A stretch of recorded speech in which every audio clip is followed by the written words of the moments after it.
मणिपुर के अंदर लगातार तकरीबन 3 महीने से जो फसादात होते हुए आ रहे हैं और इसी तरह औरतों पर वहाँ के जो जुल्म और ज़्यादतियाँ हो रही हैं, औरतों के ऊपर हद से ज़्यादा जुल्म, ये बहुत ही ज़्यादा शर्मसार बात है कि औरतों को नंगा करके उनको बुलाया जाना सड़कों पर, ये बहुत बुरी बात है। सारी दुनिया के अंदर हमारे मुल्क का सर नीचे किया गया है। इसको हम social democratic party of India की जानिब से इस प्रोटेस्ट के दौरान ये डिमांड करते हैं कि जिस किसी ने भी एक घिनौनी हरकत की है उनको बहुत कड़ी सज़ा देनी चाहिए। यहाँ कड़ी सज़ा बोले तो यूपी और कुछ स्टेट्स के अंदर बुलडोजर लगा करके घरों को तोड़ा जाना, बस यही एक कड़ी सज़ा समझी जाती है।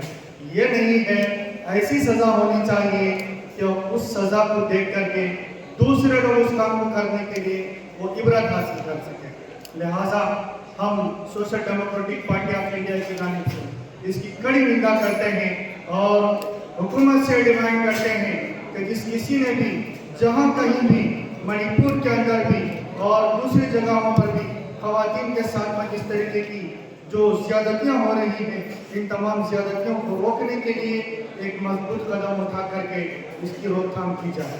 जो महिलाओं के ऊपर उनको नंगा करके एक सामूहिक बलात्कार किया और ये मामला 2 महीने पहले का है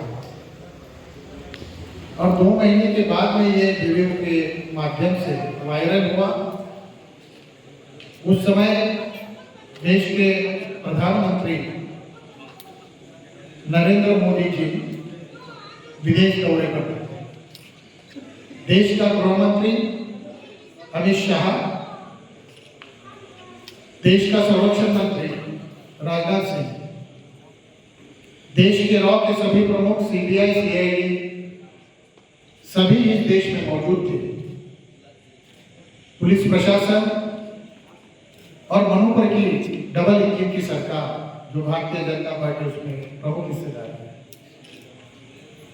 हमारे पास में आई हुई जानकारी के अनुसार सारे भारत में जातियों में झगड़ा लगाने का काम आरएसएस के माध्यम से शुरू है। इनकी जानकारी प्रशासन के पास में है, खुफिया विभाग के पास में है, मगर ये दोनों इस जानकारी को दबाकर रखते ही नहीं बल्कि जानकारी को लोगों के अंदर जाकर छुपाकर जो लोग इसमें शामिल हैं उनको प्रोत्साहन देते हैं बलात्कार करने के लिए, नंगा घुमाने के लिए।